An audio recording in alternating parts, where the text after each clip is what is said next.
Do you know all the Simpsons? Are you stupid like a fox? Is he coming up Millhouse? Where's the guy with the missing arm? Welcome, ladies and gentlemen. This is the first episode of what is going to be a long line of Simpsons podcasts. My name is Jared Rasholi. And I am Isaac Davidson. And for the last 27 years, I feel like we've been probably two of the biggest Simpsons superfans in the world. And we thought recently, what is a better, more apt thing to do than start a Simpsons podcast? It hasn't been done before. I feel like it wouldn't have, right, Isaac? I feel like... Look, I'm sure it has been done before, but that's not... I don't think that's really something that we're interested in knowing, you know? I'm sure we could look it up. Yeah. But it's knowledge we don't need, and it's knowledge we don't want to know. No, yeah, well, yeah, okay. Well, that's it. And I feel like, you know, any Simpsons podcasts, they don't get into the nitty-gritty of things. I haven't heard a Simpsons podcast, but I imagine... there just isn't that sort of that fine detail that could be, you know, really stretched out. Like, what's Mo Sizak's middle name? Who knows that? I don't, but I'm sure we'll find that out in maybe one of our future episodes. This is episode 1, and I feel like maybe we get to the premise of what this podcast is going to be about. What we're actually trying to do here today. Yeah. What are we trying to do here today, Isaac? Because I actually don't know. I thought we planned this earlier, didn't we? Are we going to try and work this out live? Oh, okay. Yeah. Well, I thought we would just sort of watch every episode of the first season for the first episode of the podcast, and then go through and put them in a tier rating, sort of best to worst kind of systems. I'm not sure if any of our listeners have ever seen one of those. We might be the originators of the idea, but we did find this sort of website where you can make a tier rating system. And we just wanted to put the episodes up against themselves, see where they land, see which ones we like, see which ones we didn't.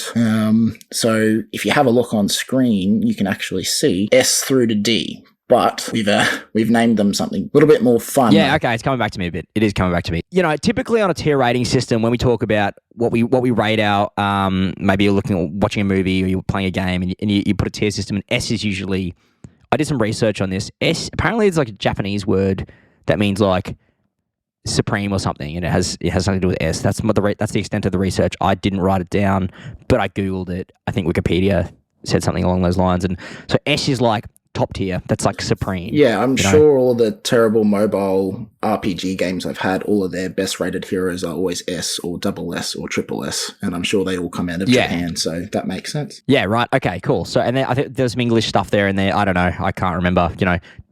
I said I did the research, guys. Do your own research. Quite honestly, I don't care. Then we had A tier. So I went S then A. Now, this annoys me. I don't like that A is second, because in school, I didn't get A's, but like A was top anyway. Like if I aspired to get an A. I didn't aspire to get an S, but I digress. I'm pretty sure you were like top 10 of the school, weren't you? If I remember correctly. Yeah. Didn't you get a watch for it? I'm pretty sure they gave you a special watch for it. I was a music kid, bro. Oh, I mean, right. Yeah, it's easier. Yeah, exactly. Like, man, I had to play guitar. Well, that's hard.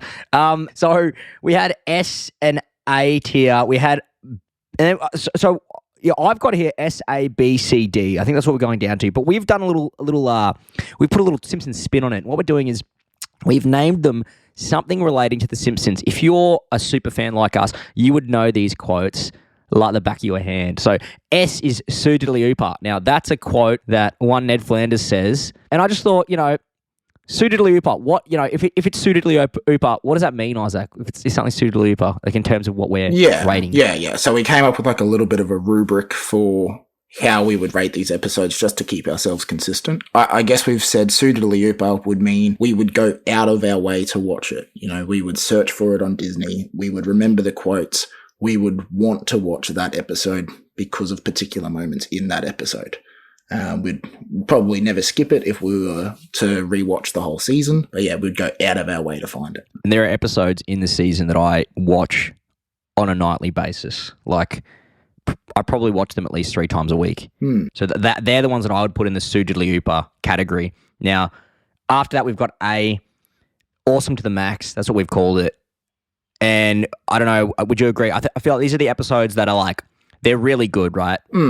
Whether we'd go out of our way to watch them is another thing, but these are really good. Like, we enjoyed them. There's nothing necessarily bad about them. Yeah, Maybe for me, it sort of meant like it's a great episode. I'd watch it every time that I'm rewatching the season. I'd probably never skip it, get a good laugh out of it. But it's not, the upper echelon of the episodes. It's a great episode, but not one that we're going to immortalize inside a time capsule or something. Okay, cool. So then we've got B, Bad to the Bone. I imagine this is below par. This is like below average. No, I reckon it's sort of average. Like, I'm probably not going to skip it. I'll watch it if it's on, but it's not going to get much out of me. The way I described it, and any of our Australian listeners will know what I'm talking about. If it came on Channel 10, 6 p.m, I'd watch it, but I probably wouldn't go out of my way to watch it. That makes sense. Yeah, and, for the people that, all the international listeners, we're going to have episode 1 straight away. Channel 10 is like the channel, the station that on TV that The Simpsons would come on at 6 p.m. every night when we were kids. I mean, it was try and get home from cricket practice early to catch Simpsons at 6. That's it. Yeah. So, big thing in our lives, 27 years running. And so then we're going down to C tier. So we've got C. This is a choose not to watch. Yeah. And unfortunately, not every Simpsons episode is a banger. Some of them, they need to be skipped. They're not an affront to the eyes and ears. They don't make us want to avoid them like the plague, but they're not good. There's a couple of those in season 1. I'm not going to spoil anything just yet, but yeah, there's a couple episodes where I'd go, okay, well, this it's not great. It's just not great. No. And we're gonna hear about that. And then moving down, so we got D, and this is probably the echelon where it's the tier where it just goes, where this is not happening. We're not watching this. In fact, it's unwatchable, and we're calling this rock bottom. Like, if I was to be watching a few episodes back to back and I accidentally watched this episode, it would kill my enjoyment for all the other episodes, and I would want to stop watching The Simpsons. Yeah, at that that's probably a point. good way of putting it. Yeah, I feel like rock bottom is probably a Lisa episode sometimes, most of the time. I'm not okay. Yeah, that's a harsh call. Yeah. I don't know, is that a harsh call? Early, we'll get into it as the episodes go on, but early Lisa episodes are very depressing. Some of the later ones have very heartfelt and sweet moments, but a lot of the time I'm watching The Simpsons to have fun. And Lisa episodes don't lend themselves to that. No, you're right. And yeah, Lisa episodes, maybe Marge episodes. But, there's some Bart stinkers out there. I'll be honest. Homer is hard to find a stinker for, but let's get into it. So, if you don't mind, I had a couple of things I wanted to preface before the episode. Again, yeah, cool. I'm an avid researcher. I just thought what was interesting, Isaac, is that when you look at season 1 in comparison to like sort of modern day Simpsons, now I'm not one of those gatekeepers that's going to be like, okay, season 1 was the greatest thing ever, because frankly season 1 kind of sucked, I'll be honest. Well, yeah, they definitely hadn't found it yet. Like what they find in later seasons, they weren't there.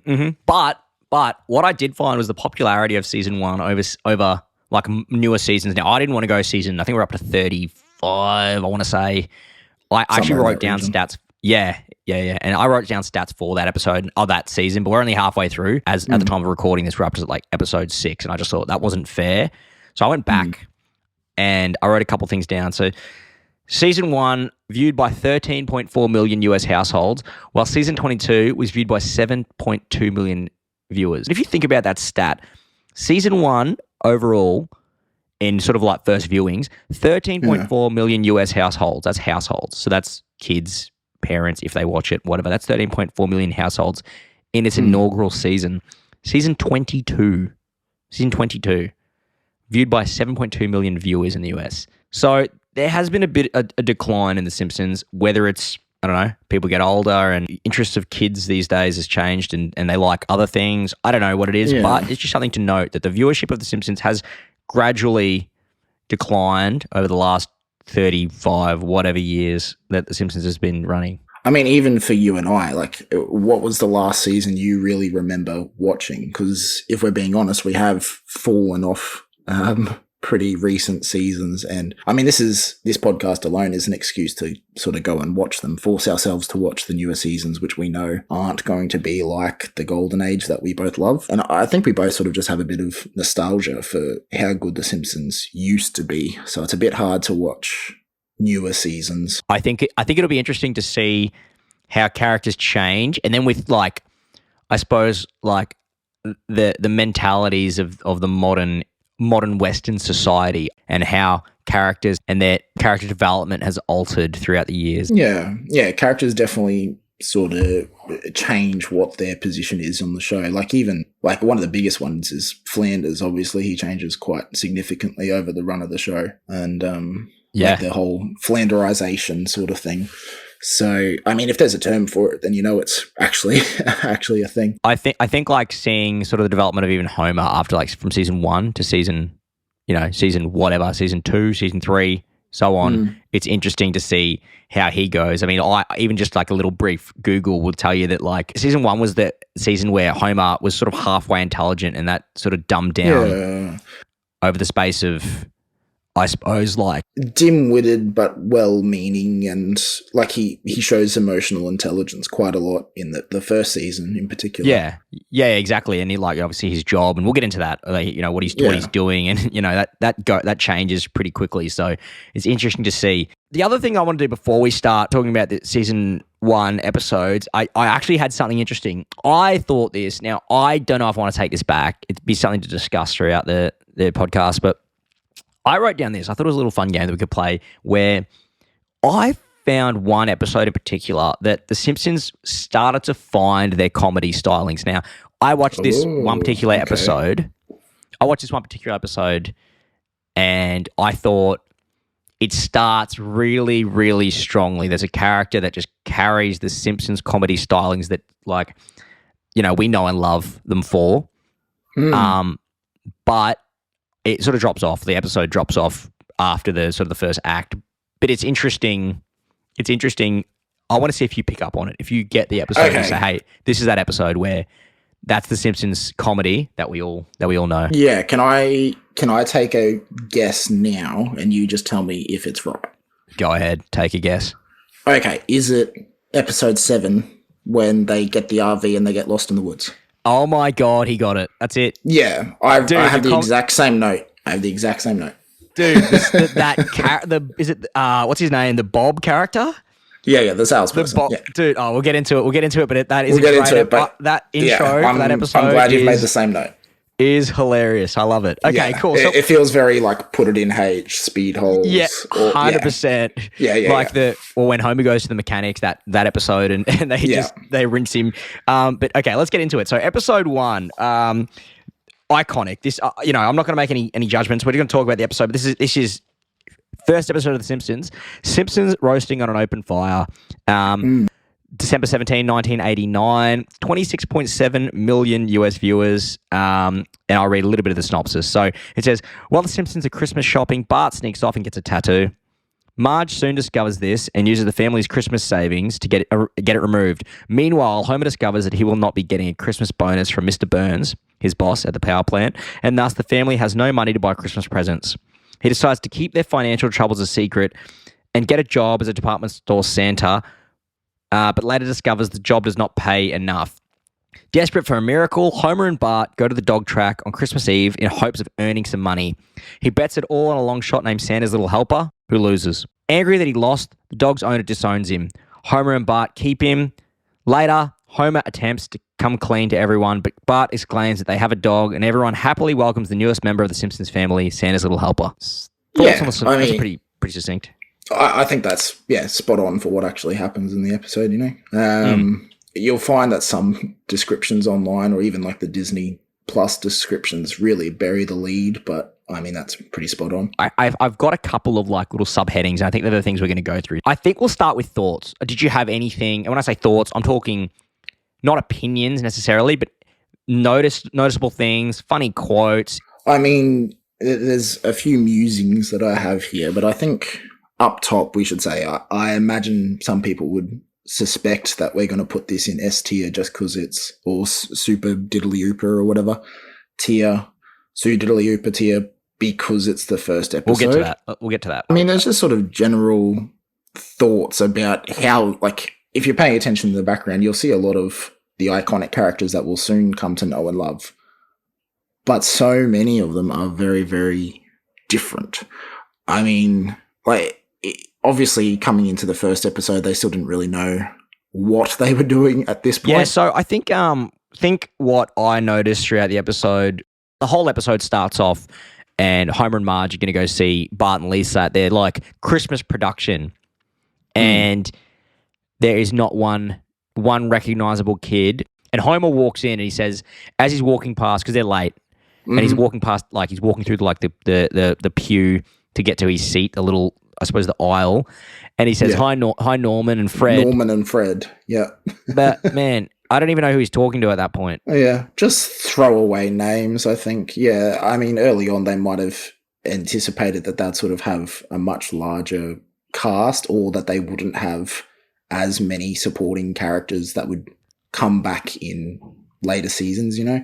Yeah. Like, if you were watching that episode in season 5, it would be Lenny and Carl, like, or Mo or Barney or something. So they were probably just tossing out names that they never really intended to have these characters be there, but that might have been their approach early on, that Homer wouldn't really have recurring cast of friends so often. So 1989, Lisa is introduced as, I suppose, what looks like sort of like a coconut bra, like green fluoro tights, and like she's just like, which is weird. I don't know. Like, I've never seen Lisa like wearing a bra. In episode 1, she's wearing a coconut bra and dancing around with fire sticks. Is that, I don't know. I found that weird. I just, because you never see Lisa in that position ever again. Do you know what I mean? Where she's... No, I think they start playing up the more she's sort of like introverted, nerdy, geeky, intelligent, rather than sort of outgoing in the, like, because this is when she's doing like the dance, right? Yeah, so that's right. It's, I don't think we just see her doing something like that again, at least for a little while, where she would sort of be outgoing and extroverted doing a dance. I've never seen Lisa in that.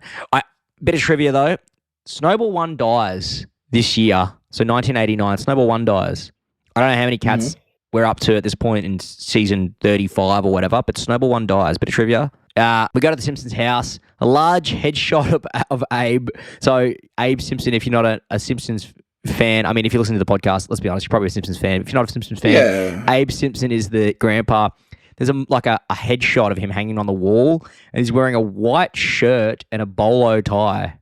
So I don't know what they had envisioned for Abe, but he looks he looks weird. They definitely had different plans for Abe going into it, I think. And even in a later episode, he's quite supportive of Homer and stuff, which is definitely not his character later on when he turns out to be an objectively terrible father. Yeah, and he just has no time for Homer. Well, we're talking about characters. What's your take on Flanders in this episode? Oh, I did take a note on that. He's a bit jerky, I reckon. He's smug as hell. Is he not smug? Yeah. Like, he seems like emotionally insensitive. Like, the later Flanders would definitely have sort of noticed that Homer didn't have the presents or was like struggling financially. This is obviously like, you know, when he becomes just like a massive Bible basher. But yeah, like, was he? I was gonna ask you, was there anything to say that he was like religious in this episode? No, I don't think they sort of start introducing that until a little bit later on, because obviously he's sort of meant to be like a foil to Homer, and in this season in particular, like, we see Homer, you know, not being particularly religious. So I think they sort of introduce that as a foil to Homer's way to be like, you know, Flanders more religious, better husband, better father, better neighbor, blah blah blah. Yeah, more successful. They turn that into like a real caricature later and make him a real Bible basher. But at this point, like, it just doesn't seem very like emotionally intelligent by Flanders, when a later Flanders would have probably noticed Homer was struggling and then, you know, taking the shirt off his back to help Homer. Yeah, that's it. You know what's funny? I don't say this lightly. I don't not want to see Flanders become Flanders, you know, the Bible bashing, you know, like, you know, Christ loving sort of family man, good person that he becomes, almost saintly. But I wouldn't have hated to see a character like this original Flanders in The Simpsons on a regular basis. I don't know, what they did with the Flanders character, developing him throughout the seasons and to become who he was, I I like that. So I wouldn't want to Yeah. lose Flanders, but I don't hate. I like, you know what's a good scene? It sticks in my memory, so it must be, I don't know. For me, it's a good scene where Homer's walking out. He hasn't got his raise. Or his bonus, rather.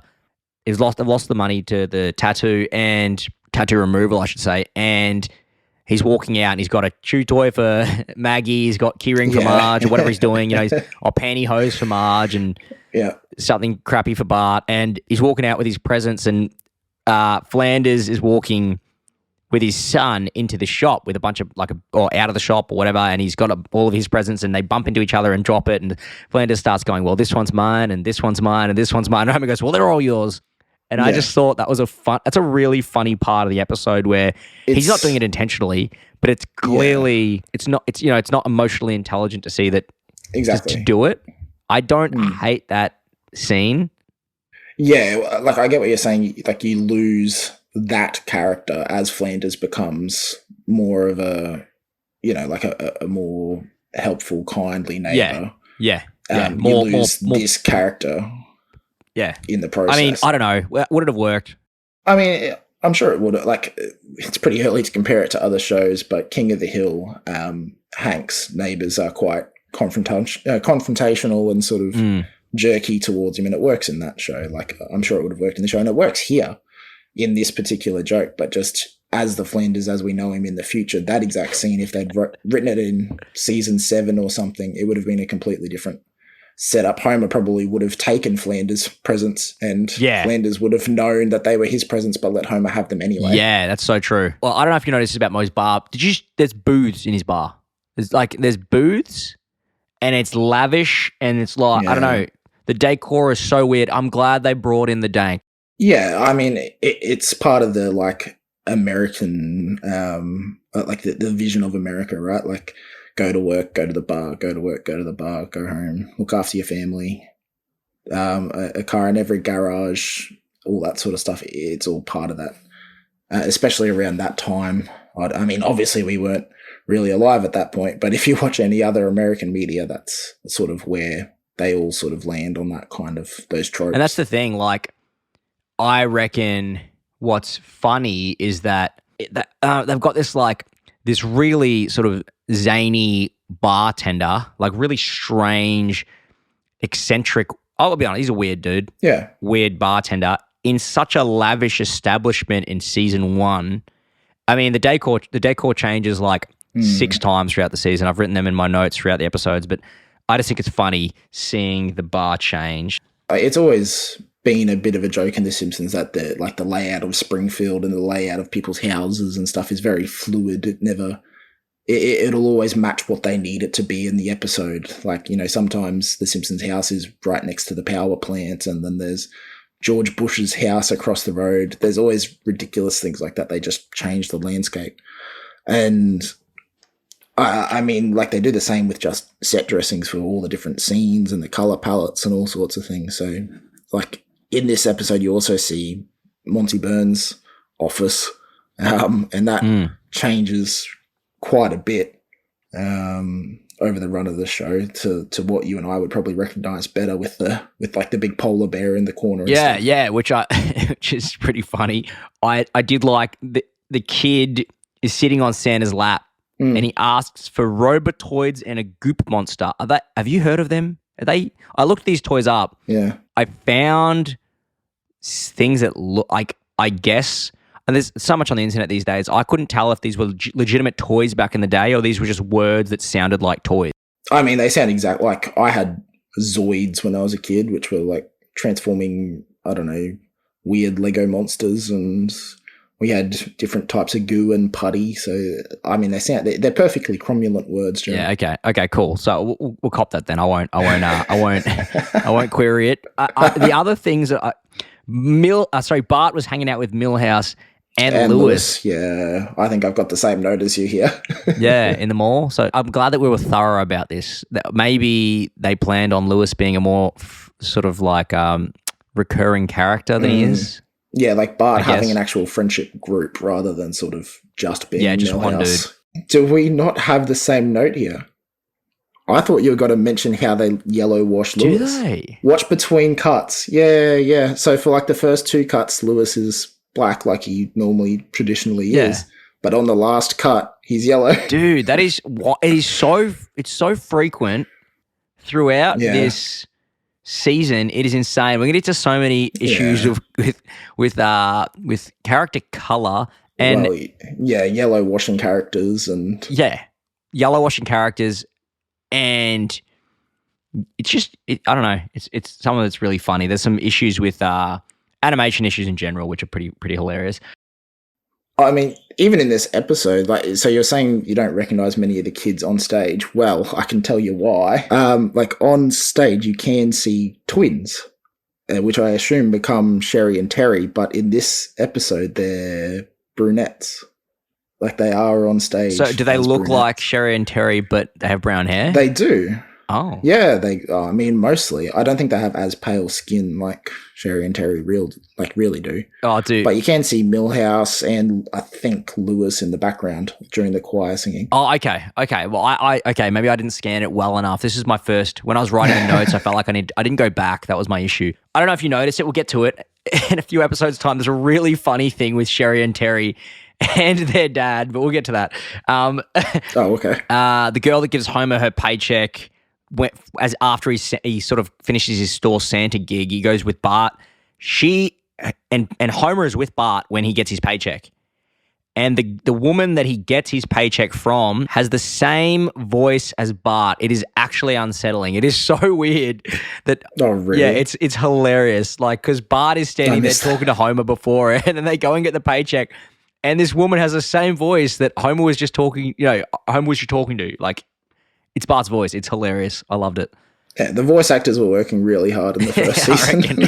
Something like 5 of them had to do everything Nancy themselves. Cartwright was working overtime because she's every kid and every, you know what I mean? Like every Yeah. And anything else you want to add before we move on to our thoughts, like our opinions? I mean, I think they're sort of general musings about the whole season, but you can see it in this episode. Like Homer sort of trying really hard with getting that extra job and all of this stuff. Like, it's a very sweet, like, it's still dim-witted, obviously, but very, very caring father, which he does sort of lose in some of those middle seasons. Yeah. Like, obviously, he still cares for his children, but he's, like, really going out of his way, which is His emotional different to his sort of... Yeah. Yeah. And it's very different to his, like, sort of slob, lazy behavior later on. Yeah, for sure.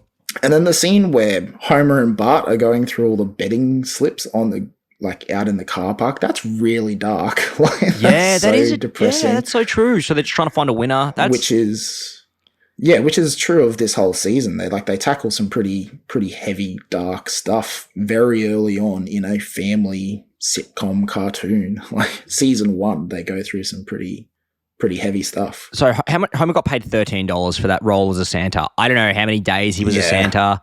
It seemed like a long time, but who's to know? Like 2 days, a week? Did they say it?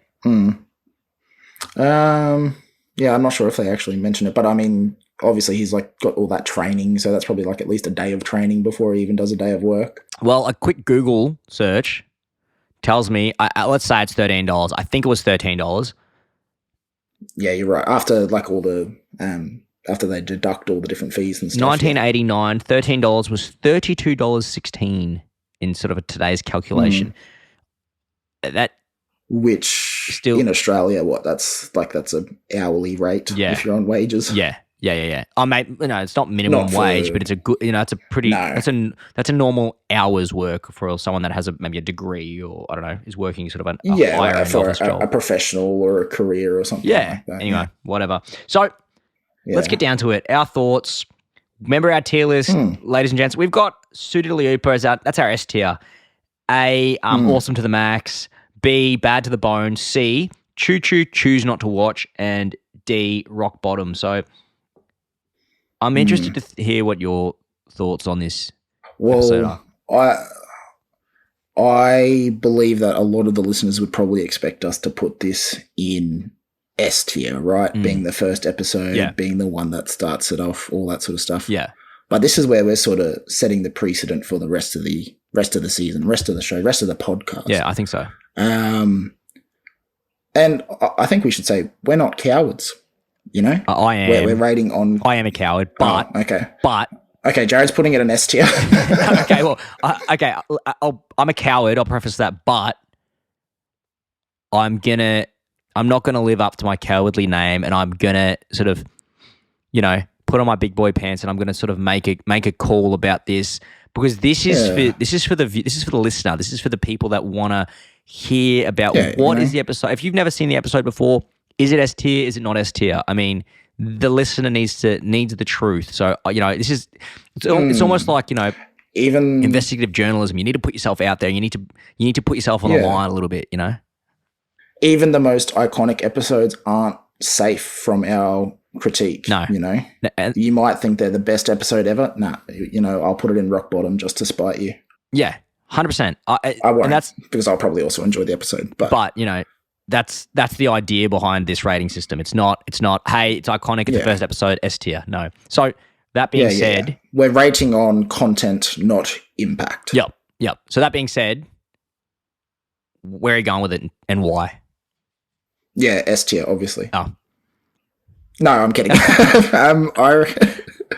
Look, I'd say it's above average, and if I'm rewatching season 1, I will always watch this episode. So just going by our rubric that we set out. Hold on, I think we're going to say the same thing here. Should we try and say it together?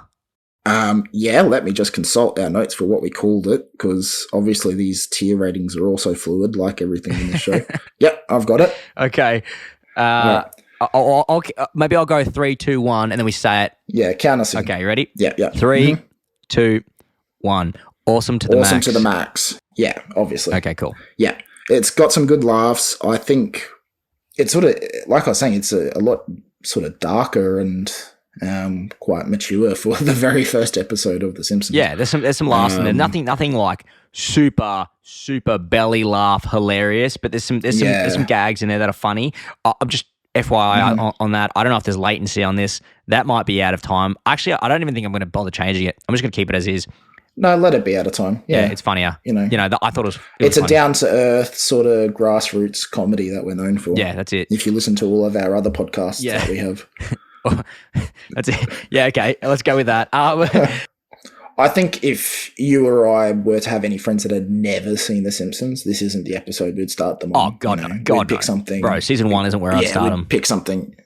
No, not at all. Respectfully, that's go back for your own enjoyment and just see where it began. But hang around somewhere in the 4 to 10 region. Okay, so let's go episode number 2. Do you want to read it out for us? I don't know what I'm reading. Am I just reading it off Disney Plus? No, Sorry, okay, I've got the sheet here. I'll read it out. How about that? Let's do that. Okay. So you can tell me. So this is episode 2, Bart the Genius, written by John Vitti, 1990. It aired January. So 24.5 million US viewers. So I guess the popularity of episode 1 really spurred this one. Okay, so Bart has trouble on an intelligence test and sneakily switches tests with Martin Prince, the class genius. After the results are tabulated, the school psychiatrist labels Bart a genius and sends him to the Enriched Learning Center for Gifted Children. Homer starts treating Bart with respect. Bart immediately feels out of place among his new classmates and alienated from his peers.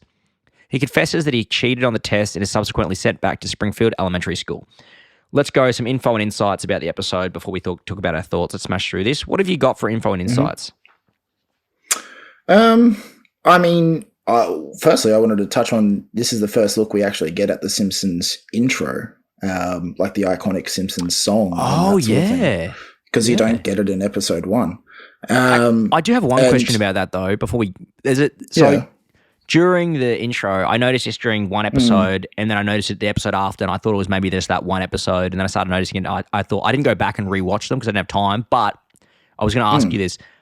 During the part of the intro where Bart skates past the carbon rod, right? Yep.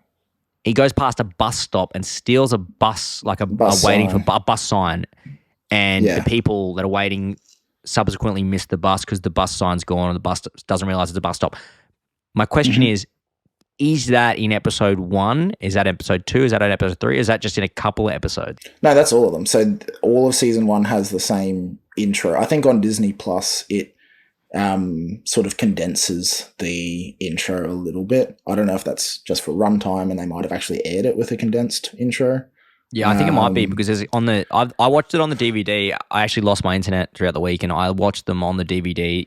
And a couple of them have condensed intros, and then most of them have it must a just full be for length. runtime or something. Then, hey, I think so. But yeah, I mean, that is the intro for the whole season, and even the couch gags. Like different members of the Simpsons families will like pop out of the couch, but it's the same couch gag throughout like the whole season. But yeah, obviously the intro does go through a few changes over the years, but this is the first version of it. But like as far as intros go, I think it's quite good for introducing the characters. You know, like you've got Lisa with her helmet on and books and saxophone and all that sort of stuff. Like if you knew nothing about The Simpsons and you saw this intro, you'd have a pretty good idea of the main family's sort of fundamental characters and what their characters are, their stereotypes, archetypes, all that sort of stuff. Yeah.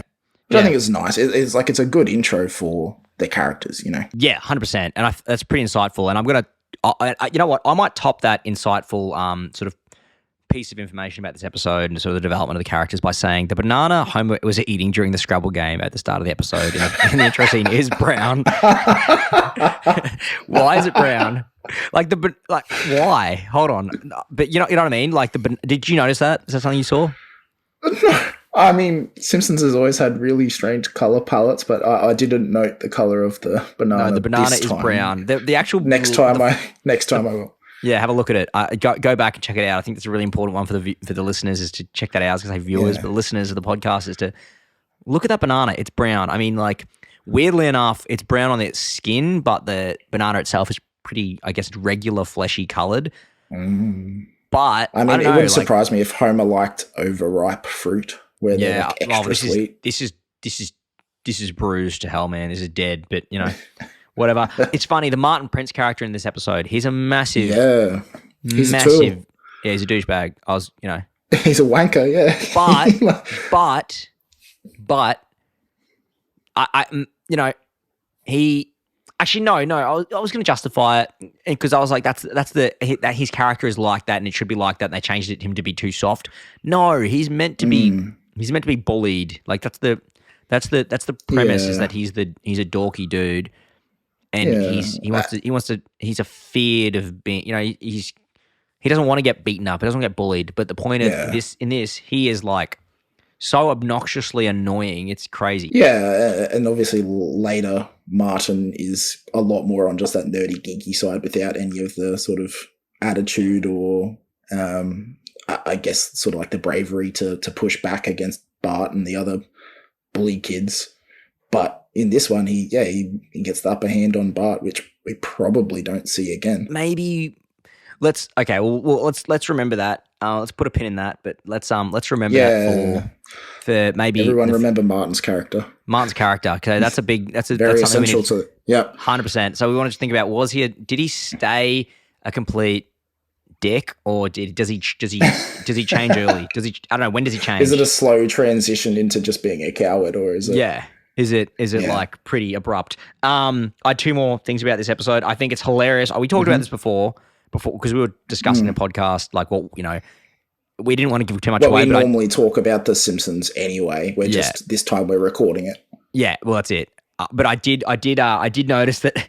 So Bart goes to the new learning school, and the scene before Bart goes to the learning school, I from what I recall, it's Bart talking to his teacher, Edna Krabappel, right?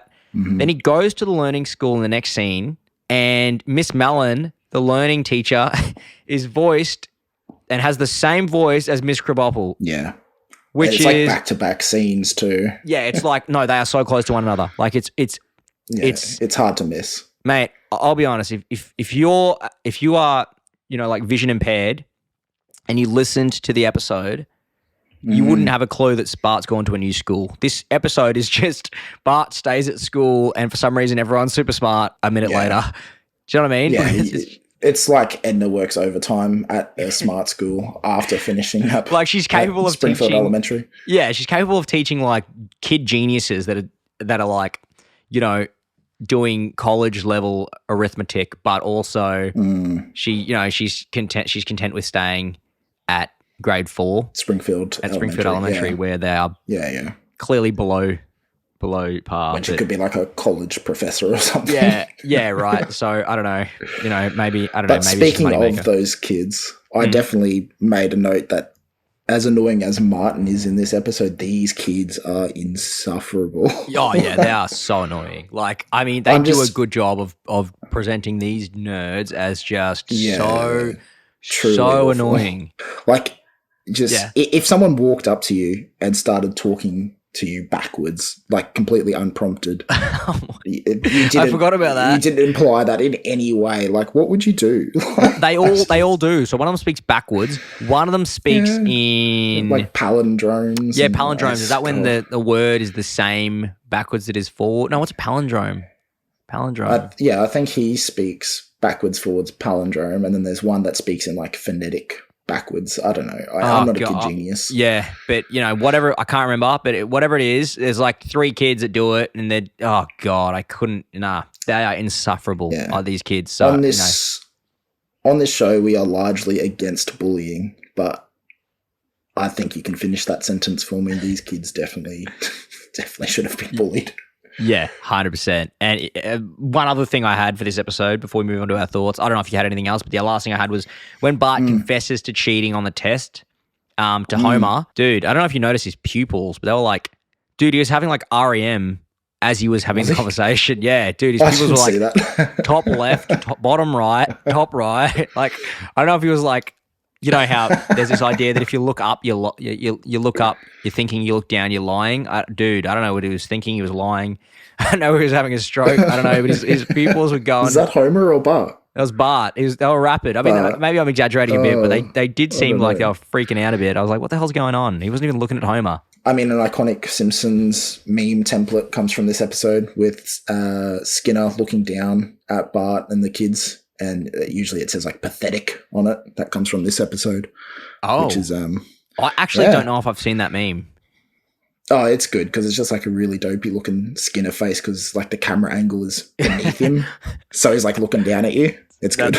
That's funny. And I mean, if you go back, if you're a listener and you go and watch The Simpsons season 1, you'll realize like how droopy and funny Skinner's facial animations are. I don't know. They just. I mean, there's entire like meme pages devoted to front-facing Simpsons. Season 1 has a lot of front-facing Simpsons. Like a lot. Yeah, some of them are just like. Some of them are off-putting. Some of them are like real. Yeah. And some excellent smear frames from like early animation where like the movement frames of some of the characters, if you pause it at any random point, it's yeah, man. I noticed a couple of them, like where you just go and make a coffee. Like I've got to get through episode 7 or whatever it was, and I'm just like pausing it. And I'm like, oh, there's look some at that face. Funny motion blur going on. Yeah. But yeah, cool. Okay, so let's go with our opinions on the episode. Tell me. I think there's some decent jokes and stuff. Like you've got the background joke of like Skinner's filing system, and one whole file, like one whole drawer is just for Bart, which is just a nice little sort of subtle thing. That's a touch one. I did actually like the when Homer and Marge, because Bart spray paints Skinner. And with a big thing. He is a winner. Yeah, Homer walks past the spray painted Skinner and it has a big speech bubble, and Homer goes, "I am a wiener." He sure is. I just think that's hilarious. Yeah. I like that. And I mean, got some good, like another example of Homer being pretty emotionally insightful this episode, like noticing Bart isn't vibing with the whole genius school and taking him out for catch and all that sort of stuff. Yeah, it's kind of sweet. Cool. So where did you have the episode?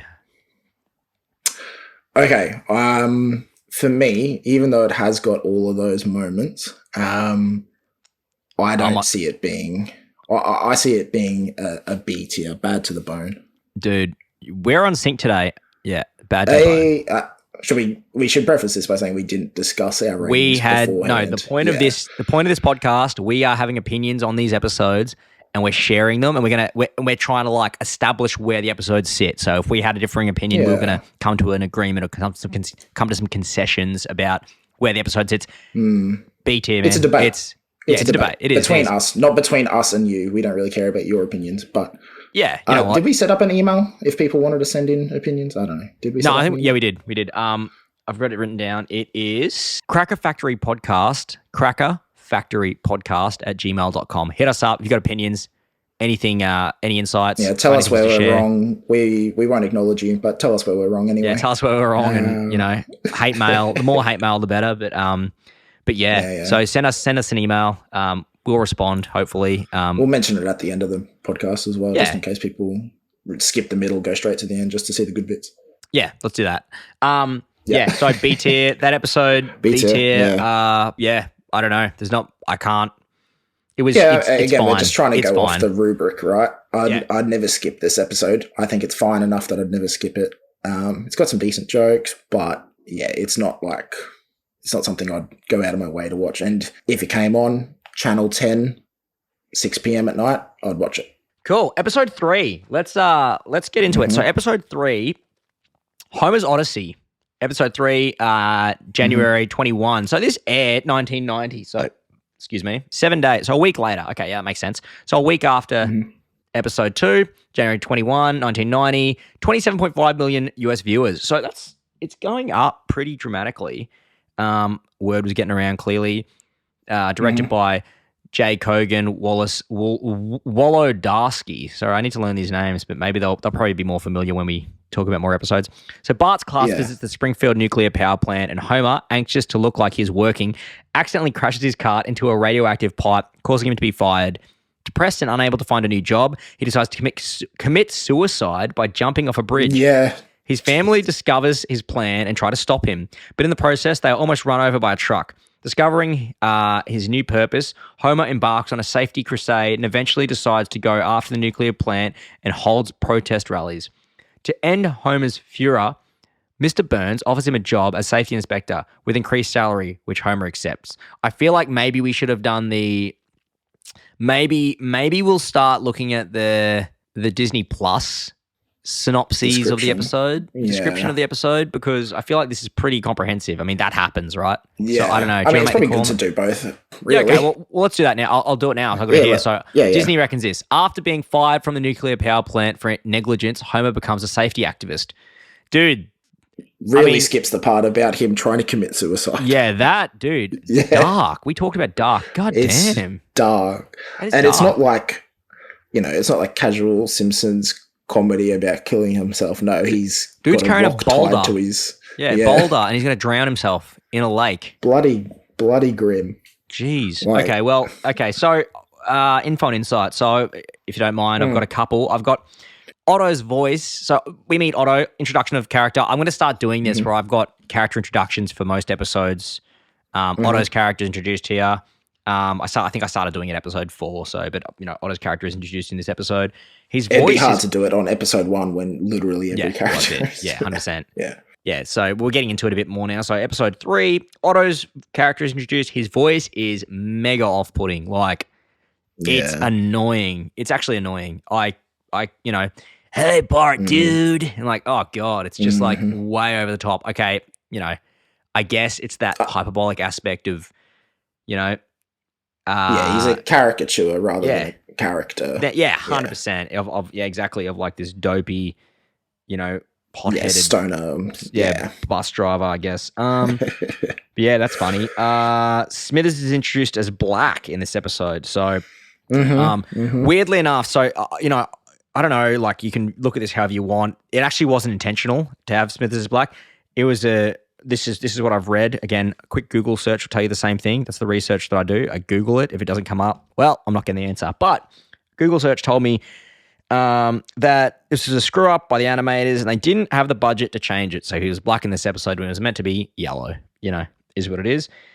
The kids are doing a tour of the nuclear plant and they open this like Mr. Burns or whoever opens this like vault door and it's like securely shut behind another cement door, which is securely shut behind another cement door, and all these doors have like danger, nuclear Radioactive, radioactive, own nuclear risk. exactly. It's like 3 doors. Then it just says on the last door that has like it's like just an archway, and it just says "Welcome guests" or whatever. And I'm like, that's pretty funny. I just thought it was like that meme where you go to the doctor and the dude, they're like getting an X-ray, and the X-ray, the specialist or whatever is like hiding Wearing with a it. lead blanket and Wearing a full hazmat suit and hiding behind all this stuff. It's like, okay. So that was funny. But I'm going straight into the machine, am I? Yes. Okay. Yeah, exactly. Okay, cool. Let's get it done. These aren't real X-rays, are they? Yeah. That's a good question. Let's check into that. Okay, X-ray machine at full power and action. That's a good one. Dude, this is funny. Wait. This is funny. This is a funny one. Now, I mentioned it before. Sherry and Terry's dad work at the nuclear power plant, right? They've prefaced that, right? But Homer works at the nuclear power plant. Homer crashes the cart when he's saying hi to Bart on the tour into this thing, and his boss fires him.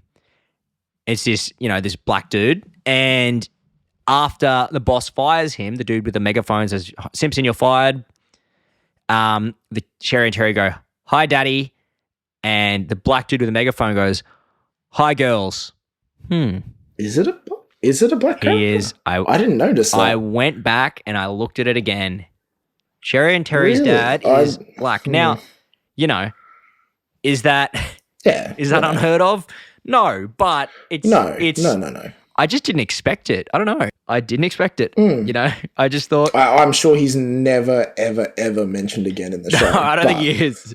I mean, that's why I was so surprised because they said that. I thought nothing of it when they say their dad worked at the plant. I was like, who cares? Then that happened. I was like, oh, I see. So he's Homer's blended boss. Families. I don't know. Yeah.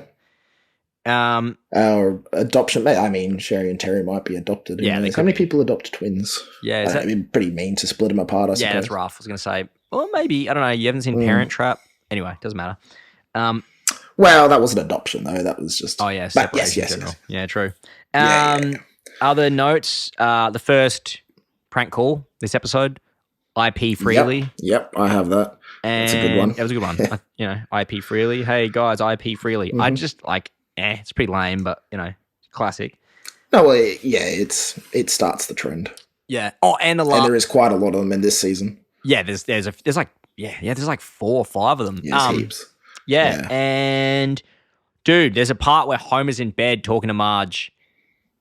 Did you notice this? Homer is like, the camera angle is sort of, it's not like front on, it's not like frontal, it's like sort of almost like to diagonally looking at but Homer looks massive. Like Homer's head is humongous because Marge is a little bit further away because it's sort of positioned on the right side of the bed where Homer. So just a like forced perspective makes Homer look gigantic. But it looks like it obviously like the perspective doesn't match up to how it would actually look.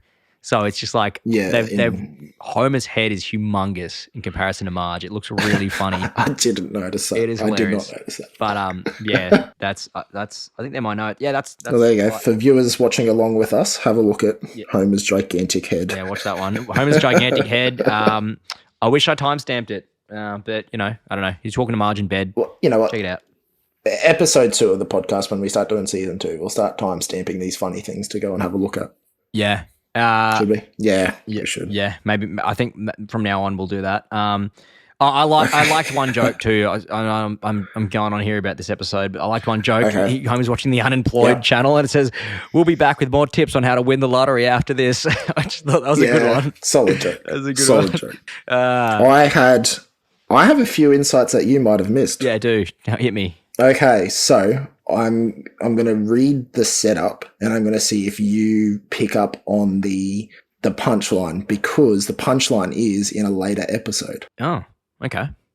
Yep. So when Krabappel is in the bus on the microphone, she tells the kids about the story of a kid who sticks their arm out the window and had it ripped off. So everyone just remember that setup, because it comes back in a later episode. That is ringing a bell. It's ringing a bell. It's ringing a bell. No. Which I don't think is a thing they do very often. I can't recall any other examples. I mean, obviously you've got the like Who Shot Mr. Burns, which is a 2-piece episode. Yeah, I mean that's different. I mean that's intentionally two-part. Yeah. I don't know.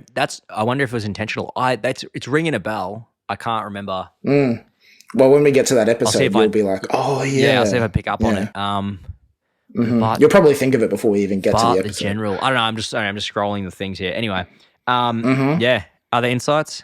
Oh, I mean, even Krabappel being on a microphone in the bus. Have you ever been in a bus that has a handy microphone like that? I feel like tour buses, mate. Yeah, we did, but like tour buses, maybe. I don't know.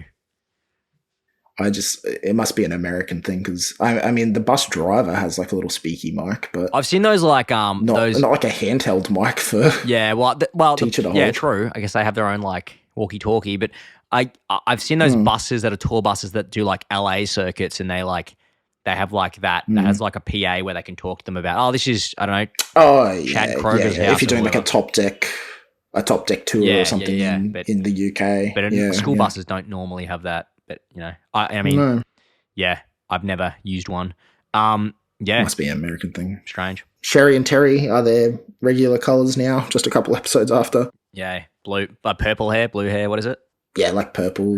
It's like a pale goth chick kind of. Yeah, yeah. We also get a sneak peek at the three-eyed fish when they're doing the tour of the nuclear plant. That's cool. I like that. Yeah, which. I mean, they're establishing early, like, obviously, the nuclear plant is the enemy as they sort of become later in this episode even. But, that three-eyed fish thing doesn't come back until a little while later on. Not even in this season. Yeah. That's interesting.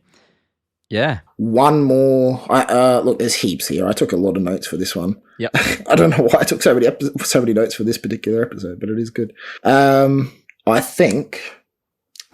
we've talked about this again before we decided to do a podcast. My favorite type of Simpsons joke format is the misdirection, where they'll set up an obvious sort of plot or joke and then immediately take it the other way.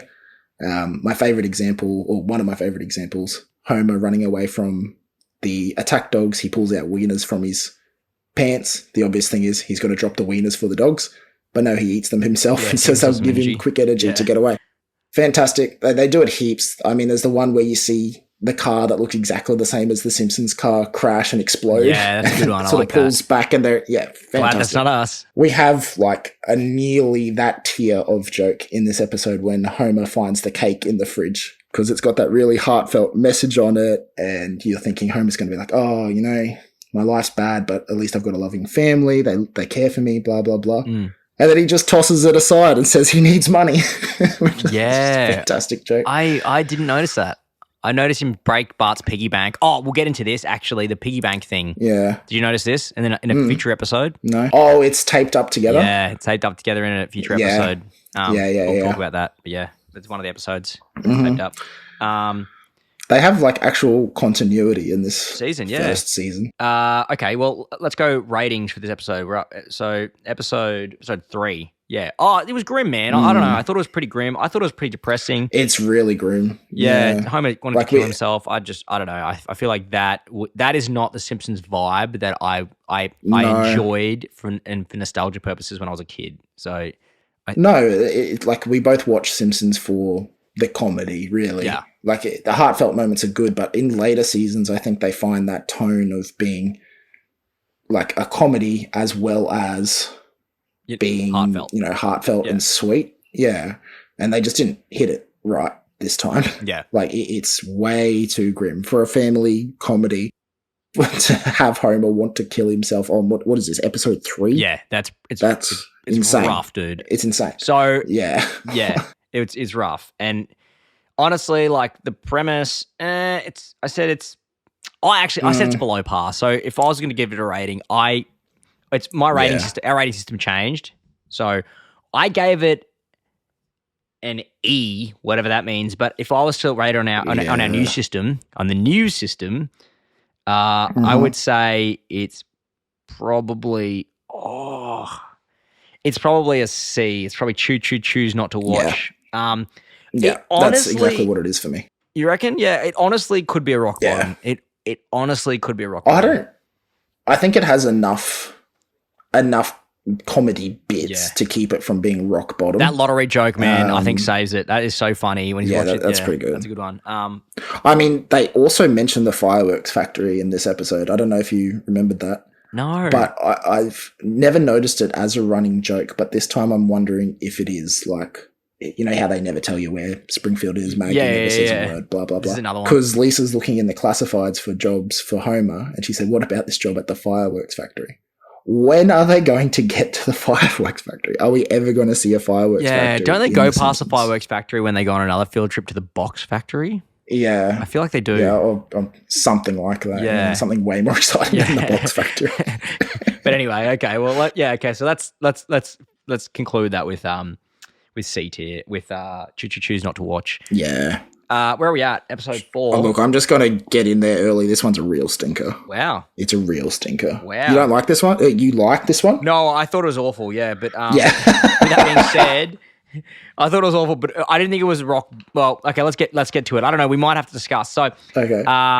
There's no disgrace like home. Mm-hmm. So, the Disney Plus says, after seeing families being nice to each other, Homer orders the Simpsons to a therapist. Right. Mm-hmm. I'll get into it. So yeah, this is January 28, 1990. 20 million viewers. It had less viewers. Maybe they knew it was going to be a stinker. Yeah. So the viewership went down. Homer takes his family to company picnic at Mr. Burns' manor. Marge, Bart, and Lisa embarrass Homer, and so Marge gets drunk. Lisa does whatever, and Bart, tries to beat Mr. Burns at a race or whatever, and that doesn't happen. And he doesn't kiss Homer as well. It's pretty funny. Yeah. Yeah. That is kind of funny. Marge, Bart, and Lisa embarrass Homer, and he notices that Mr. Burns seems to favor a family who love and respect one another. Convinced that both he and his family are pathetic, Homer takes everyone to Dr. Marvin Monroe's Family Therapy Center. This is another thing that's like, we'll talk about it in a later episode. He's actually a doctor. He's actually like a scientist, but he's a therapist in this. He's very heavily featured in this season. Like he's he is. at and like 50% of the episodes. And to a point where he's got so many titles, like anyway, we'll get to it. But when standard methods prove useless in civilizing them, Dr. Monroe resorts to shock therapy. Soon the Simpsons start shocking each other, causing the whole town to lose power. Dr. Monroe refunds the Simpsons. I mean, Dr. Monroe cracks it at the Simpsons and refuses to help them because he says they're unhelpable, despite the fact that he says, if I can't help you, you get double your money back. There's a triple your money back. Which is a crazy policy. Absolutely insane policy. It's insane. It is insane. I mean, like, so many people could justify it. It's so many such people, a big call. people would go there just to make money. And then I'd double go down. He'd have to have some system in place. I need 3 extra. 100%. The big thing about this episode that I don't mention in any of these episode synopsis is that Homer sells their TV, which is like their expensive prized possession, to go to therapy, which is like, okay, that is so not a Homer thing to do in season 4 or season 5. Yeah, he would skip therapy for a new TV. Yes, 100%. He would actually not want to go to therapy. So this is the emotional Homer that we all know and dislike. Family man. Season 1. Yeah, very family man, just a bit dim-witted, but yeah. That's it. I'll smash through my notes just to get through this one. It's a stinker. Homer's a wearing a red and white striped polo. There's nothing to this. I just like it when they wear different clothes. It is. Yeah, it's a fun little surprise. Yeah. Yeah. And Marge's wearing shorts. Homer's wearing shorts. They're like country club outfit. I can't remember what Bart and Lisa are wearing. Yeah, that's it. Smithers is white in this episode now. Or he's yellow, sorry. Yellow, in this episode. yeah. More classic yellow washing of The Simpsons. It's been happening since the 80s and 90s. Oh, it's disgusting. Moe's bar has changed colour. I didn't write the colour down, so I'm sorry about that, but it changes colour yet again. It's still got the booths, which is interesting. I've got 2 more here. There's a vampire goofy man watching the boxing in Moe's bar. Did you notice this guy? No. They're watching the boxing in Moe's bar in this episode. Yeah. Oh, is that the right? Yeah, that's it. Yeah. And there's there's like there's a bunch of dudes there. Maybe a woman there, I can't remember, but there's this goofy vampire, super pale dude watching it. He looks so funny just watching the boxing in the bar. We definitely need the timestamps for next episode because I want to see this vampire man. We're timestamping from now on. We'll do that. Yeah. We'll do and lastly, there's a bear. This is the Bobo reference. It's a bear. On the Simpsons have that like sort of tiered square box shelf thing. Yeah, the box shelf. It's like boxes, like I don't know, 9 boxes or whatever. And Bobo, or there's a bear that looks identical to Bobo I on the did, bottom yeah, shelf. I did see the bear. You reckon it is? Well, I mean, like objectively, it shouldn't be Bobo, but Oh, well, it shouldn't be, Yeah, technically, but it looks like Bobo. I yeah. don't know. Yeah. yeah, So maybe they. I always wonder. There's a couple of things where I go, they must have got inspiration for ideas for Yeah. episodes later. There's a couple quotes that they use. I mean, like as that a three-eyed main- fish. Like There they you would have go. done that as a throwaway thing, and then they're like, but actually, what if? Here's an idea. There's another one where in a later episode, but Krusty says, "Don't blame me," and then all the kids go, "I didn't do it," together. Yes, I With took him. that note. I Yeah, took we'll that talk note. about that in that and then they becomes make an Bart's catchphrase. in an episode where Bart becomes famous. Eddie and Lou coming into Moe's bar. Lou is yellow. Eddie and Lou, do they? Yeah, yeah. Okay, Yeah. well, I think I made a mistake there because I put Eddie and Lou's. Yeah, okay, it doesn't matter. I mean, a lot of my notes are, gee, this episode's really slow. The setup is really slow. I have not much to say about this episode. I mean, like the main crux of it really is just Homer struggling with envy of families he sees as being like more united or unified or something like that, right? And definitely less dark than some of the previous episodes, but still pretty, like pretty emotional stuff to be dealing with on what was everyone probably assumed a comedy show. Like you even said that the numbers down for this episode, I imagine some people who watched the previous episode and saw Homer about to throw a rock off a bridge probably went, well, we're not watching this show anymore.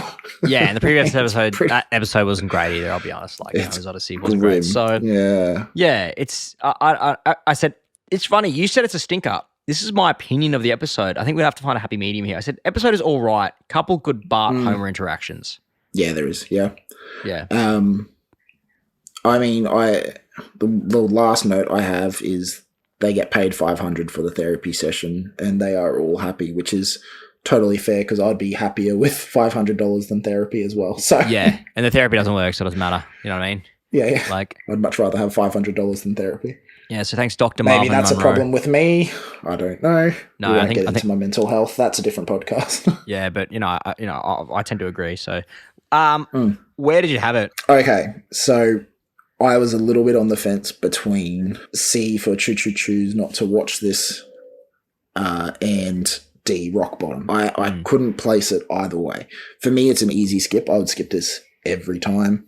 If I turned on the telly, 6 p.m, Channel 10, and this was playing, I would probably go play Halo instead. Okay. Yeah.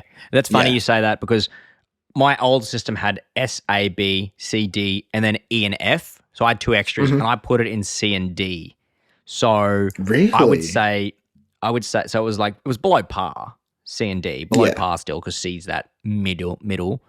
But I would probably say on our scale, on our new scale, the one that we're going to stick with, I would say, touch wood, Choo Choo Choose not to watch. Yeah, so premise it's is like an pretty lame. it's an easy skip for you. Like you would skip it. 100%. I wouldn't. I would. 100%, yeah. If I'm just sitting there doing nothing else and put on my phone, I would. Yeah. I'd probably skip it. Yeah. Yeah. Yeah, I mean, it's definitely an easy skip for me, but I guess we'd have to sort of say something like Rock Bottom would be something that pains me to watch, and I guess this doesn't pain me to watch. Yeah. It doesn't. It's yeah. not offensive to my eyes and ears. It's just not pleasing. Yeah. Agreed. Okay, so we're looking at episode 5. Bart the General. So Disney Plus says Bart seeks counsel from Grandpa Simpson, who takes him to a warfare expert for basic training. I like that they don't. That why would he seek counsel from Grandpa Simpson? Okay, let's find out. I don't know. I don't like Disney Plus. Disney Plus actually have some awful. I guess they only get like 2 Descriptors. lines, but yeah, their descriptors Yeah. are pretty bad. Bart General. David Silverman, directed by David Silverman, written by John Swartzwelder. February 4, 1990, 27 million viewers, a lot more again. So it's gone up back to what it was before. Bart runs Bart runs afoul of Nelson Muntz, the school bully who begins attacking Bart every day after school. Homer suggests fighting back, which does not work. Desperate for a solution, Bart visits Grandpa for advice. Grandpa takes Bart to meet Herman, who suggests that Bart rally all the school children and declare war on Nelson. Bart and his army attack Nelson and successfully manage to convince him to give up his bullying ways. Well, I don't know if do they convince him to give up his bullying ways or just stop bullying Bart? I mean, yeah. What's in the treaty? Does he say to never raise a fist at another kid or something, or is it just against Bart? Mate, I thought it was just against Bart, but it could have been. I could be wrong. I don't know. I mean, I think all of them banding together to fight against him, surely it has to be every kid. Otherwise, what's in it for all the other kids? Yeah, well, that treaty really died off, didn't it? But, whatever.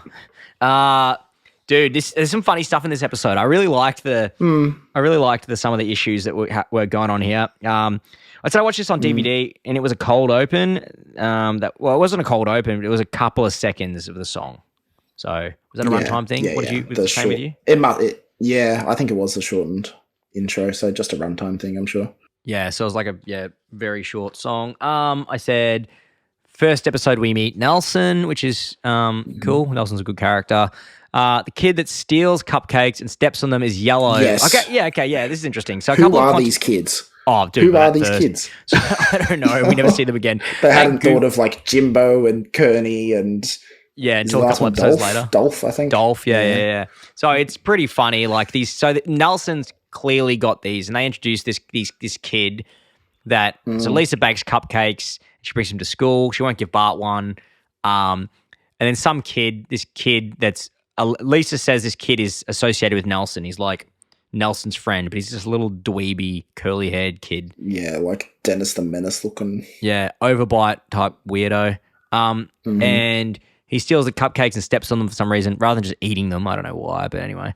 The kid steals the cupcakes and steps on them, and he's yellow with black hair. And he's wearing a red t-shirt. Red t-shirt and green or cream shorts. I don't know, I'm colorblind, but whatever.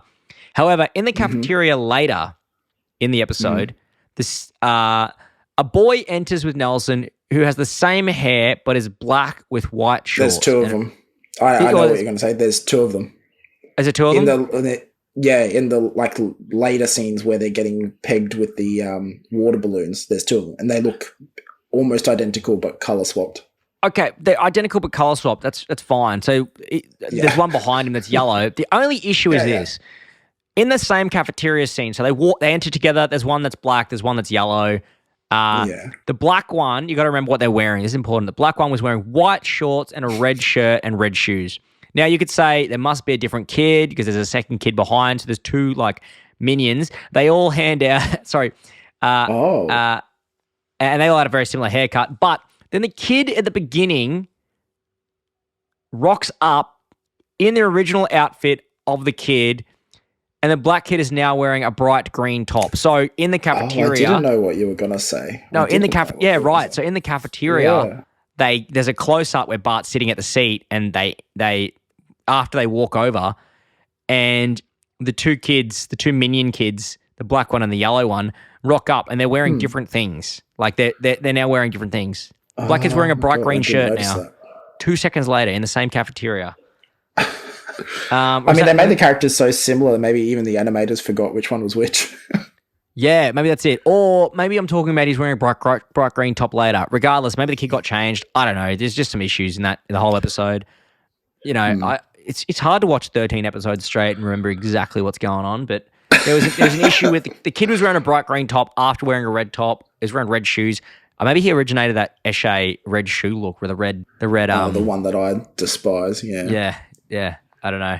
But anyway, so he's that's funny. Bart is beaten up by Nelson, but the animation where Bart falls coincides with the punch sounds as though it connected with his face. So Bart falls weirdly, but the punch, like it doesn't sync up. It looks really strange when he's beaten up one of the times.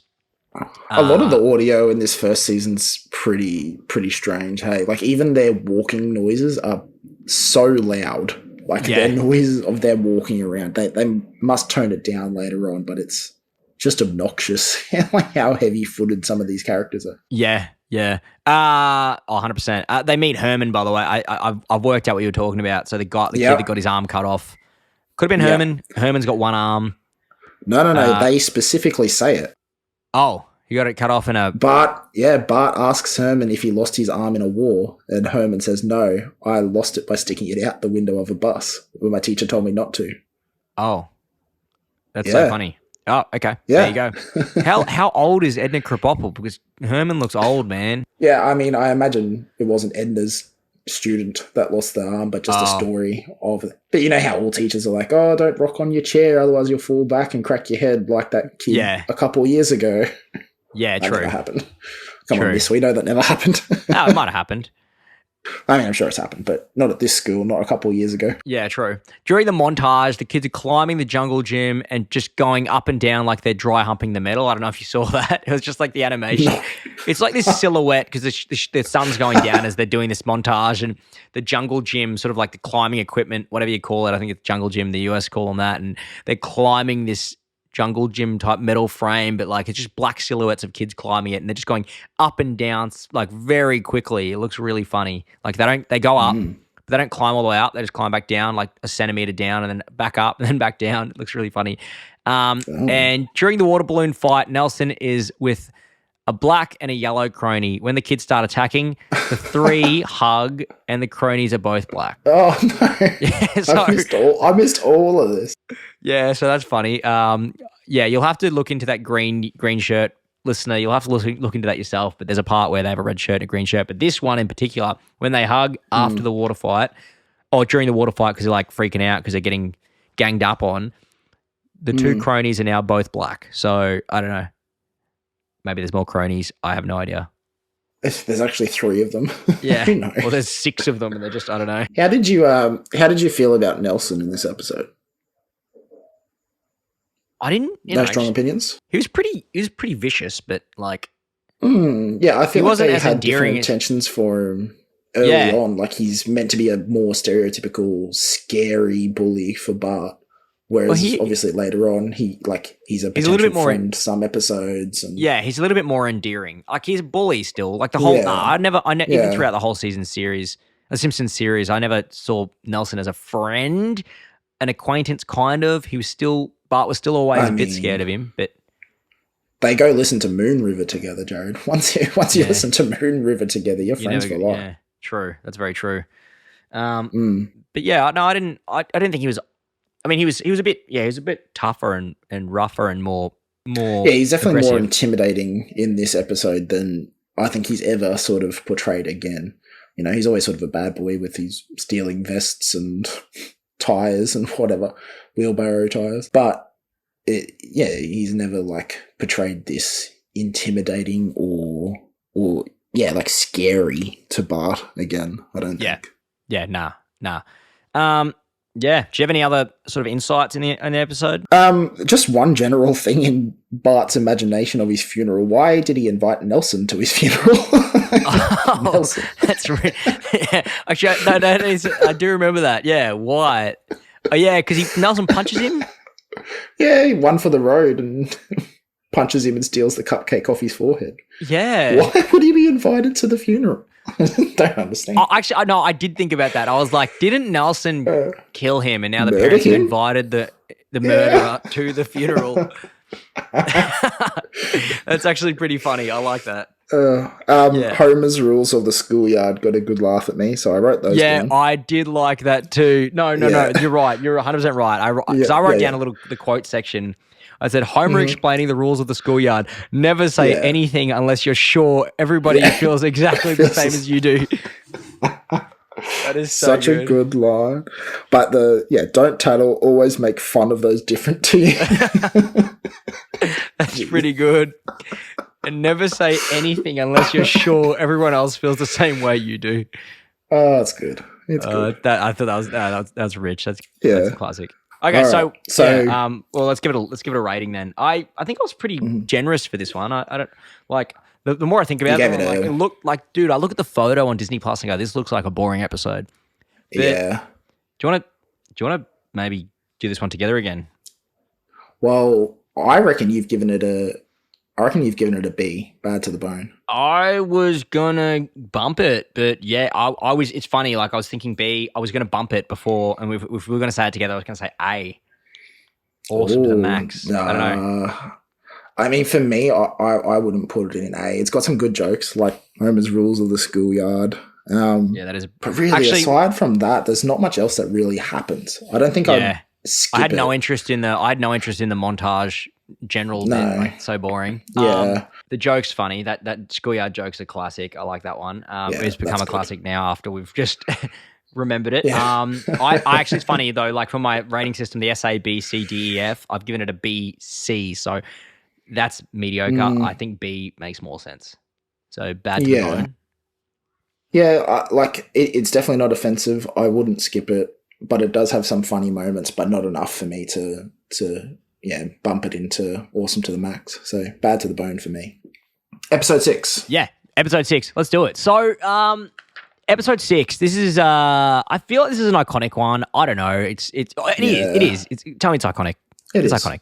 No, it's definitely iconic, and it is our first Lisa episode too, because obviously season 1 does focus pretty heavily on Bart and Homer as well a little bit, but mostly Bart for season 1, really. Yeah.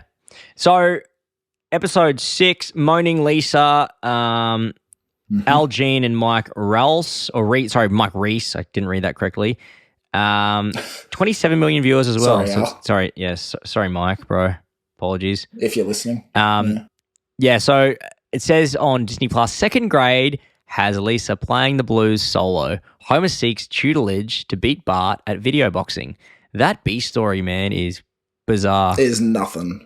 That B story is bizarre. Who's the weird kid in the arcade? Who is he? I don't think we ever see him Dude, again. it's a strange one, isn't it? So episode 6, according to what I've got here, it says Lisa becomes depressed, which begins to affect her performance in school. Neither Marge nor Homer are able to make Lisa happier. One night, she hears distant jazz music and sneaks out of her room to follow it. She meets Bleeding Gums Murphy, who teaches her how to express her music through the saxophone. When Marge drops Lisa off at school the next day, she suggests that Lisa smile no matter how she feels. However, Marge sees that Lisa is being denied her creativity and realizes that that is what is disappointing her. Marge tells Lisa to just be herself, and the entire family go to see Murphy play at a local jazz club. I mean, I think that sums it up pretty well. Dude, when you really read that episode synopsis, I mean, you missed the part where Marge has that sort of flashback to her childhood where her mum's like, Marge, if you don't smile, it means that I don't look like a great parent. Make sure you smile, Margie, or whatever. And that's a bit pretty grim. Dude, it's depressing, man. Grim. Yeah. That's super depressing. I was like, oh, that's kind of sad. Like, yeah. Just reminds me of that. Continues the trend of this whole season, just tackling grim, sad, depressing and stuff. Themes like looking at you look back to like a BoJack Horseman episode where his mum. Like you look at that. I don't know if BoJack Horseman viewers out there, but that's a good comparison. Season 1 to BoJack. It's it's pretty grim. It is grim, man. Like looking back at it, I don't know. It's one of those things where I feel like we could have done without that aspect of the episode. I mean, the whole episode, Lisa's depression, I feel like it's pretty relatable, but it's like, damn, man, it's pretty grim. I've got a couple. I mean, it sets the stage early for Lisa episodes always being a bit of a slog. Yeah, a bit of there's some great Lisa episodes, but a lot of them do have this kind of energy. These connotations. Yeah, that's it. Yeah. And it really sort of, like if you're watching Simpsons episodes back to back, having a good time, having a laugh, you don't want to watch this episode. No. So I feel like when you say it's a slog, I feel like we're going to agree here a little bit about the episode. In general, I said this episode, this is a preliminary episode to the one where Bleeding Gums dies in a later season, which weirdly this seems like one I never really watched. Like, I don't know, it just doesn't seem like one I watched the introductory. You remember the one where he dies more than I watched the one where he dies about 1,000 times. I've seen this one probably like a handful at most. Yeah, I don't know if you felt the same way. The PE teacher with the red polo and whistle was never seen again after this episode. But why? No, you get that other PE teacher. I just inhaled my new whistle, my new whistle today. I don't need this. Which is pretty funny. I was impressed with how effortlessly Lisa walks along a branch from her second-story bedroom window, sacks in hand, to get out of the treehouse. Yeah, no chance I could ever do that. No, I mean, she's like, okay, there's a big branch that like connects the tree and her window to the treehouse. But damn, she like saxophone in hand, just the size of her, just carries it, doesn't even use her arms, legs straight up onto the branch, walks across the branch, no arms needed, and just into the treehouse. I was like, wow. I mean, you're a muso. Have you ever had experience with a saxophone? How heavy are those things? You have like a neck holder. They're not. I mean, they're not like they're kind of heavy, but like it doesn't matter what you hold. Doesn't matter if you're holding nothing, dude. No one can climb out their bedroom window onto a tree branch 2 stories high without the use of their arms. I don't care if you're not holding anything. So, Lisa smiles as she's walking into school. And 2 of the dorkiest kids try to pick on her. This is funny, man. I actually thought this was funny. So Lisa's getting bullied. Mars drops Lisa at school and she's being bullied. She's depressed. She's being bullied. I guess she's being like sexually, like it's, I guess sexual comments are made to her. There's a bit of abuse going on. It's a bit, I don't know. It's a bit gross. It is a bit gross. I don't think they really do that very much more after the first few seasons. No. It's like I was saying, a coconut bra thing on a grade 2 kid, but like this is a bit weird. So there's these 2 kids try and, they say one of the kids is wearing a green polo with with the longest collar I've ever seen, standing with his arms by his side and his fingers completely spread out. It is the weirdest thing ever. And these guys are so dorky. The other one looks like Tommy from the Rugrats, and he's wearing a purple or pink sweater, and it has a humongous overbite. Like, oh my! And they're like, well, they're not much older than Tommy from the Rugrats. Really. No, and they're like, and they're hitting on her like, I could. You look. Why don't you smile? You look prettier. You look, or whatever. I don't know. Like they say all these like really creepy things, and then. But they're the dorkiest. The Simpsons kids. does a good job of like making you forget how old Bart and Lisa actually 100%. 100%. At least season 1. Yeah. Like Lisa's 8. I can't imagine my mother ever saying, "Hey, you got to do this so girls will like you." When I was 8. No. Yeah. And that's one of the reasons Marge lists to smile, so boys will like you. Yeah. They go to the jazz. Yeah, right. They go to the jazz club, and while they're listening to Bleeding Gums Murphy sing Lisa's song, she waves adoringly as though he had dressed her, but he's clearly blind. Like he doesn't even know that they're there. I'm almost certain he doesn't know they're there. I'm almost certain of it. And she like waves at him and like smiles and like blushes, but like as he sings her song. I mean, he does say this is for a very special lady who, whatever, is a. But he doesn't address. He doesn't address that they're there. Address her directly. Yeah, no acknowledgement that they're there. No, and then she like waves randomly as he's playing the saxophone. Like, but I don't know how to explain it. She like waves like he waved at her, but he didn't wave at her. So I'm like, what are you waving at? Like, it's so weird. Mate, when the jazz takes you, you ignore all else. Yeah, true. I'm sure you'd know that. Oh, well, yeah, I guess. I mean, there was a good line, which is the blues is about making other people feel sad. Yeah, the blues isn't about feeling better. It's about, line. Exactly, yeah. Bleeding Gums says to her. I mean, that was all I really had. I didn't have any funny quotes. I mean, I think the moment, like we should acknowledge the moment between like Marge and Lisa when Marge does drop her off at school. Because she like kind of does some hooning in her car and yanks Lisa back into the car as they take off. Oh, yeah, true. Which I think is, it's a pretty good moment. We haven't really had much Marge up until this point. There's a little bit of like interaction, but we don't know that much about her character really. Like, no, you don't. We don't. She's a housewife and a mother, and what was it? She worked as a roller skating server or something at a takeaway place like Krusty Burger. She said, "I'll go back to work." That's funny.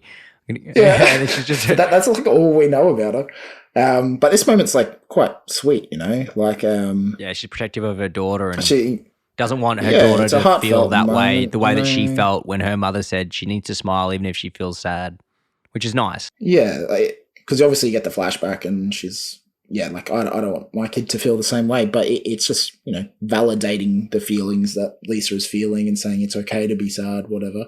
Heartfelt moment, quite good. Good parenting by Marge there. In later seasons, you kind of forget that they can be good parents sometimes. Yeah, you do. But this is, a genuinely quite sweet moment. Yeah. Other insights did you have? Not much. There's not really much to say about this episode. Hey, I wouldn't call it a stinker. It's not a stinker. It's just I think it's slow. You think it's a stinker? I think it's not a stinker. That's a harsh term, but it's not. It's not even mediocre. It's below par. I would say it's below. It's below par. I think we're going to agree on this one then. Well, let's go on with our opinions and our opinion of where it sits on our tier listing. So, you go first. You tell me what you think. Well, again, we've mentioned it earlier, but we watch The Simpsons for the comedy and stuff, and later on they do get the right blend of heartfelt moments and comedy in the same episode, but they just don't have it yet. Yeah, this is too heavy on the depressing, grim. Like, it's just a real bummer to watch. Like, you feel sad watching it, and not in like I know this will resolve itself and feel good at the end. It doesn't really even feel good at the end. It's sort of just validating that it's okay to be sad, which is a good message. Yeah. But not why I'm watching The Simpsons. No, not at all. I don't want to go from watching, one of my favorite episodes where I'll laugh, belly laughing at something, to then watch this. Yeah, agreed. So like, by the rubric, it can't be higher than a C. Choose not to watch. I thought you were going to say a B. I agree. I was going to say C. I choose not to watch this episode. Yeah, exactly. Yeah. You know what? I feel like I'm going to feel the same way about the future Bleeding Gums Murphy episode, because I watched it a lot as a kid, but I don't know. Well, we'll get to that when it comes to it. It's future. Like, I think it's a good episode in summary. It's a good episode, but it's just not one that I'd want to watch again. Yeah, agreed. And the premise is a bit it's a bit drab. It's a bit dreary. It is. Yeah.